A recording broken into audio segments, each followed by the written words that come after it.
It's basically 25 hours long. If you do the math, you can basically do 5 hours a day and be done in 5 days. Speedrun. What is up, YouTube?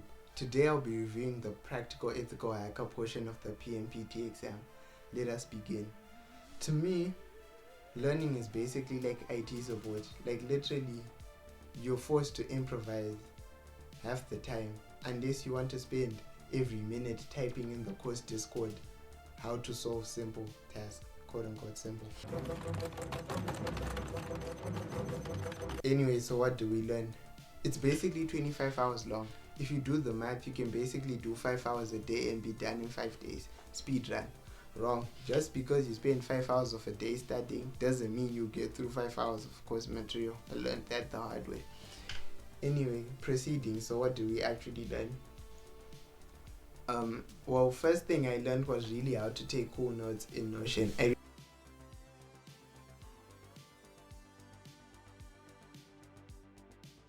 really tried OneNote and Cherry Tree, but they were alright.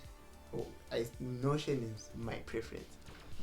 Anyway, so after that, you just learn basically what a hacker does on a daily basis, and then you move on to a refresher on networking, Linux fundamentals, and Python. And you really need good fundamentals of these things going forward, or else you'll be stuck looking up simple things.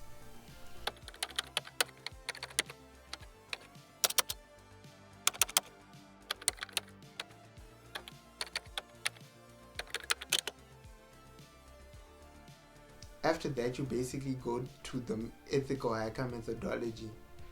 When I think of it, it's basically if you're the robbers from Home Alone and everything went in your favor.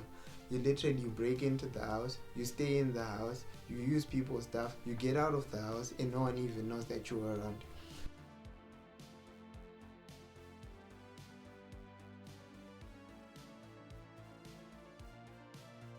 After that, we really move on to the course capstone. This is basically capture the flag type of machines that are meant to test your acquired knowledge. Well, I needed a walkthrough for each and every one of them. So yeah, so much for information retention. You sound as though you're feeling the pressure. I'm not feeling the pressure, no. You cannot put pressure on me. After that, we move to exploit development, where we learn about buffer overflows. Just know that this is when you send so much information to your target that your target breaks and you have full control. Now we're getting to the good part, Active Directory. Yeah, boy. This is basically the whole certification. And when you just think of Active Directory exploitation as a whole, you're like, how is this stuff even available on the internet? Basically, you have to set up a home lab where you have a domain controller and 2 users that are initially poorly set up, so you can use different types of attacks against them. Now, on to the requirements. Expose him! Expose him! Yeah, it's quite tense because how am I even supposed to make it work? Especially with my requirement deficiencies. Stop acting like you know the way ahead, like you know the rules. There are no rules, man. We're lost. No. Anyway, but I actually made it work. I basically gave 4 gigs of RAM to my Kali machine, 2 gigs of RAM to my domain controller, 3 gigs of RAM each to my users, and then after that I left the rest to my host machine. So regardless of the circumstances, we made it work.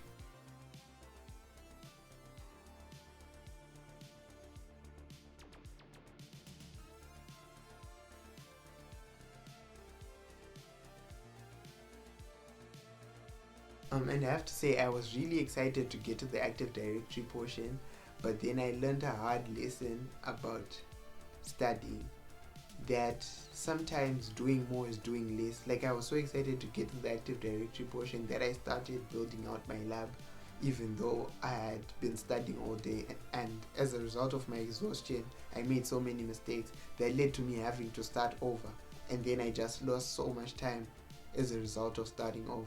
So remember to study and take breaks. Well, this is, as far as this review goes, we've reviewed about 12.5 hours. Stay tuned for the rest. Hey! Come on, man! That's too easy!